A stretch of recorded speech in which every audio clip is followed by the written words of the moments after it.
तो जय हिंद मेरे प्यारे साथियों। दोस्तों देखिए, आज के इस वीडियो में एक ऐसी शानदार विभाग की वैकेंसी के बारे में आपको जानकारी देने जा रहा हूं जिसमें कंपटीशन बहुत कम रहेगा, मतलब कि बिल्कुल नाम मात्र का कंपटीशन रहेगा, क्योंकि 90% से ज़्यादा कैंडिडेट ऐसे होंगे जो कि इस वैकेंसी के बारे में बिल्कुल भी नहीं जानते हैं। यहाँ पर मैं आपको कोई रेलवे की वैकेंसी के बारे में नहीं बता रहा हूँ, ना ही कोई बैंक, ना ही कोई SSC, ना ही आर्मी के बारे में बता रहा हूँ, ठीक है ना। सबसे यूनिक विभाग में ये वैकेंसी निकाली गई है जिसे एक समय प्रमोशन के थ्रू भरा जाता था।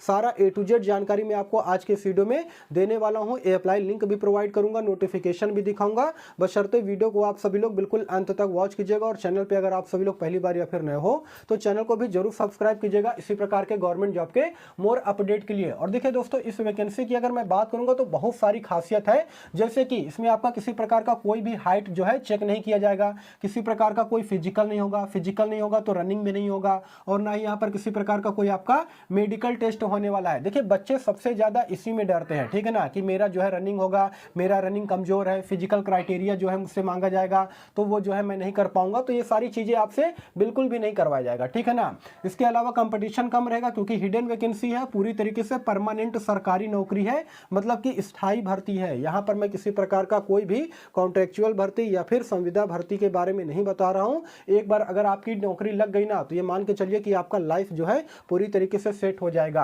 इसमें ऑल इंडिया के मेल और फीमेल यानी कि महिला और पुरुष दोनों के दोनों अप्लाई कर सकते हैं। इस वैकेंसी का ऑनलाइन आवेदन भी पूरी तरीके से स्टार्ट हो चुका है। अब आपके मन में सवाल आएगा कि सर ये बताइए किस विभाग में ये वैकेंसी जो है निकल करके आई हुई है। तो दोस्तों, विभाग का नाम है बिहार पुलिस ASI, जिसे हम लोग असिस्टेंट सब इंस्पेक्टर के नाम से जानते हैं। तो इस विभाग में इस वैकेंसी का नोटिफिकेशन जो है रिलीज किया गया है, ठीक है ना। देखिए, ये एक ऐसा पोस्ट है ना जिससे पहले क्या किया जाता था कि प्रमोशन के थ्रू भरा जाता था, इसके लिए एग्जाम जो है कंडक्ट नहीं करवाए जाते थे। लेकिन इस बार जो है इस वैकेंसी का नोटिफिकेशन रिलीज किया गया है जिसमें कि आप सभी लोग जो है आवेदन कर सकते हो। ऑल इंडिया के मेल और फीमेल कैंडिडेट इसमें फॉर्म को अप्लाई जो है कर सकते हैं। नंबर ऑफ टोटल सीट की अगर मैं बात करूंगा तो 305 पदों पर इस वैकेंसी का नोटिफिकेशन रिलीज किया गया है। यहाँ पर मैंने कैटेगरी वाइज सीटों की संख्या जो है लिख रखी है। जैसे कि जनरल की अगर मैं बात करूंगा तो 121 सीटें हैं, EWS में 31 सीटें हैं, SC में 37 सीटें हैं, ST में 6 सीटें हैं, BC में 37 सीटें हैं, EBC में 59 सीटें हैं और BC फीमेल की बात करूंगा तो 14 सीटें हैं। तो दोस्तों, नंबर ऑफ टोटल वैकेंसी की अगर मैं बात करूंगा तो 305 पोस्ट यहाँ पर शामिल है। तो ये मत सोचेगा कि यहाँ पर नंबर ऑफ वैकेंसी कम है तो मैं इसमें फॉर्म को अप्लाई नहीं करूंगा। देखिए, ज्यादातर कैंडिडेट यहां पर यही सोचेंगे और यही सोचने के बाद जो है वे फॉर्म को अप्लाई नहीं करेंगे, और यही रीजन है कि यहां पर कंपटीशन जो है बहुत ही कम रहने वाला है, ठीक है ना। तो अगर आपके पास क्वालिफिकेशन है तो इस वैकेंसी में आपको जरूर से जरूर अप्लाई करना चाहिए। अप्लाई डेट की अगर मैं बात करूंगा तो 17 दिसंबर से इस वैकेंसी का ऑनलाइन आवेदन पूरी तरीके से स्टार्ट हो चुका है, और ये जो लास्ट डेट रहने वाला है वो रहेगा 17 जनवरी 2025 तक आप इस वैकेंसी में ऑनलाइन आवेदन जो है कर सकते हो। एज क्राइटेरिया की अगर मैं बात करूंगा दोस्तों तो इसमें 18 साल से लेकर के 25 साल तक के जो कैंडिडेट हैं वे अप्लाई कर सकते हैं, सभी UR कैंडिडेट, ठीक है ना। साथ में यहाँ पर एज में आपको रिलैक्सेशन भी मिलेगा, मतलब कि छूट भी दी जाएगी। जैसे कि सभी BC EBC जो कैंडिडेट हैं वे 18 साल से लेकर के 27 साल की उम्र तक फॉर्म को अप्लाई कर सकते हैं। उसके अलावा SC ST कैंडिडेट की अगर मैं बात करूंगा तो 18 साल से लेकर के 30 साल की उम्र तक वे फॉर्म को अप्लाई कर सकते हैं। और BC EBC फीमेल कैंडिडेट की अगर मैं बात करूंगा तो वे 18 साल से लेकर के 28 साल की उम्र तक फॉर्म को अप्लाई कर सकते हैं। और जो आपकी उम्र की गणना की जाएगी वो की जाएगी 1 अगस्त 2024 के अकॉर्डिंग, यानी कि जो भी आपका डेट ऑफ बर्थ होगा और इस डेट तक आपका मिनिमम एज 18 प्लस हो जाना चाहिए, तब आप इस वैकेंसी में ऑनलाइन आवेदन कर सकते हैं। देखिए, अगर आप दूसरे स्टेट से फॉर्म को अप्लाई करते हो ना तो एज ए जनरल कैंडिडेट बन करके आपको यहाँ पर फॉर्म अप्लाई करना पड़ेगा, ठीक है ना। अब देखिए, एप्लीकेशन फी की अगर मैं बात करूंगा दोस्तों तो यहाँ पर अगर आप जनरल BC EBC या फिर अदर स्टेट के कैंडिडेट हो तो आपसे यहाँ पर 700 रुपए लिया जाएगा इस वैकेंसी में ऑनलाइन आवेदन करने के लिए। वहीं पर अगर आप SC ST या फिर फीमेल कैंडिडेट हो तो आपसे मात्र यहाँ पर 400 रुपए लिया जाएगा इस वैकेंसी में ऑनलाइन आवेदन करने के लिए। तो दोस्तों, यहाँ पर पैसा थोड़ा सा ज्यादा लग रहा है, देख लीजिएगा। अगर आप मैनेज कर सकते हो तो आप इस वैकेंसी में अप्लाई भी कर सकते हो। क्वालिफिकेशन कितना मांगा जाएगा सर ये बताइए। तो दोस्तों, मिनिमम क्वालिफिकेशन यहाँ पर आपके पास जो है इंटरमीडिएट इंटरमीडिएट का होना चाहिए, मतलब कि सभी 12वीं पास मेल और फीमेल कैंडिडेट जो है इस वैकेंसी में ऑनलाइन आवेदन कर सकते हैं। इसमें किसी प्रकार का कोई भी परसेंटेज का इशू नहीं है और ना ही यहाँ पर किसी प्रकार का कोई एक्सपीरियंस सर्टिफिकेट जो है मांगा जाएगा। किसी भी मान्यता प्राप्त बोर्ड से अगर आपने 12वीं की परीक्षा पास कर रखे हो तो आप इस वैकेंसी में ऑनलाइन आवेदन जो है कर सकते हो। और देखिए सैलरी की अगर मैं बात करूंगा ना, तो एक बार अगर आपका सिलेक्शन एएसआई के पोस्ट पर हो जाता है तो इसमें जो आपको सैलरी दी जाएगी वो 30,000 रुपए दिया जाएगा। साथ ही साथ इसमें अदर अलाउंसेंस भी आपको दिया जाएगा, मतलब कि इन हैंड जो सैलरी आपको पहले महीने दी जाएगी ना वो तकरीबन 40,000 के आसपास दिया जाएगा, जो कि आपके अकाउंट में क्रेडिट कर दिया जाएगा। ठीक है ना, तो यहाँ पर सैलरी भी अच्छी खासी दी जा रही है। अब सबसे बड़ी बात यह आती है कि सर ये बताइए इसमें चयन प्रक्रिया जो है वो किस प्रकार से होगा, मतलब कि सिलेक्शन प्रोसेस किस प्रकार से होने वाला है। तो दोस्तों सबसे पहले इसमें आपका देखिए रिटन टेस्ट होगा। ठीक है ना, सिलेबस के बारे में अभी मैं आपको आगे जानकारी दूंगा।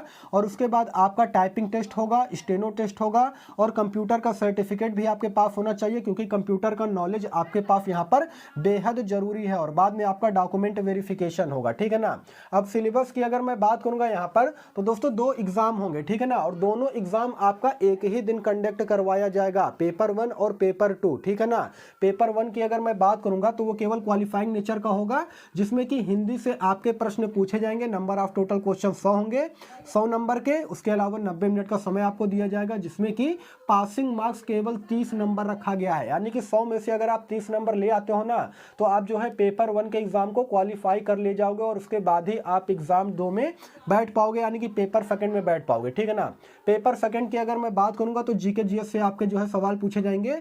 जो आपका मेन मेरिट बनेगा ना वो आपका पेपर 2 पर ही बनेगा, यानी कि सबसे ज्यादा फोकस आपको पेपर 2 पर ही करना पड़ेगा। ठीक है ना, इसमें क्या है जीके जीएस से क्वेश्चन पूछे जाएंगे। नंबर ऑफ टोटल क्वेश्चन 100 होंगे, 200 अंक का, यानी कि जो एक क्वेश्चन होगा वो 2 अंक का होगा, जिसके लिए कि 2 घंटे का समय आपको दिया जाएगा और नेगेटिव मार्किंग यहाँ पर 0.2 होने वाला है। ठीक है ना, दोनों एग्जाम एक ही दिन कंडक्ट करवाए जाएंगे।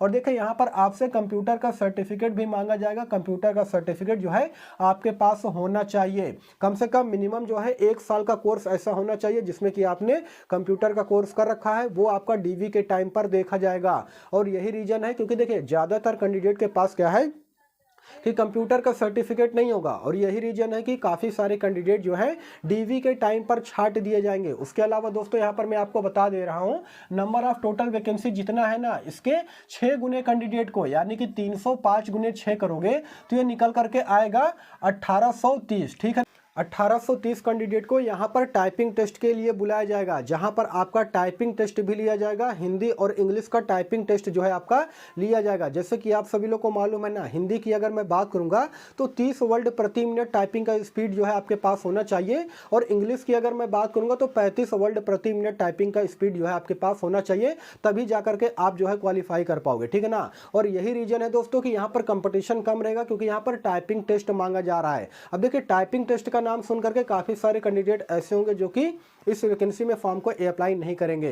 तो दोस्तों देखिए अभी आपके पास समय है। ठीक है ना, घर पर अभी आप लोग बैठिए और उसके बाद क्या कीजिए कि कीबोर्ड ले आइए मार्केट से, और टाइपिंग की शुरुआत जो है टाइपिंग की प्रैक्टिस अभी से आप लोग शुरू कर दीजिए, जिससे कि आपकी टाइपिंग स्पीड अच्छी हो जाए। ठीक है ना, अगर आपके पास कंप्यूटर नॉलेज है, टाइपिंग स्पीड आपकी अच्छी रहेगी तो आप जो है इस वैकेंसी में क्वालिफाई कर ले जाओगे। एएसआई की भर्ती है, यानी कि असिस्टेंट सब इंस्पेक्टर के पोस्ट पर सीधे आपका चयन होगा, यानी कि सिंगल स्टार जो है आपके कंधे पर यहाँ पर लगेगा। ठीक है ना, तो दोस्तों यही सारा सब कुछ जानकारी देना था। देखिए इस वैकेंसी की अप्लाई लिंक की अगर मैं बात करूंगा तो इसका अप्लाई लिंक मैं डाल दूंगा अपने टेलीग्राम चैनल पर। टेलीग्राम चैनल का लिंक मैंने वीडियो के डिस्क्रिप्शन में ऑलरेडी डाल रखा है। ठीक है ना, तो वहां से जा करके आप लोग इस वैकेंसी में ऑनलाइन आवेदन जो है अपने मोबाइल से ही कर सकते हो, इधर उधर कहीं भी भटकने की जरूरत नहीं है। क्वालिफिकेशन मात्र यहाँ पर 12वीं पास जो है रखा गया है। फिर भी इस वैकेंसी के रिगार्डिंग में आपके मन में किसी प्रकार का कोई भी डाउट हो, कोई भी सवाल हो तो कमेंट सेक्शन खुला है, आप लोग कमेंट कीजिएगा, मैं इसका रिप्लाई देने का भी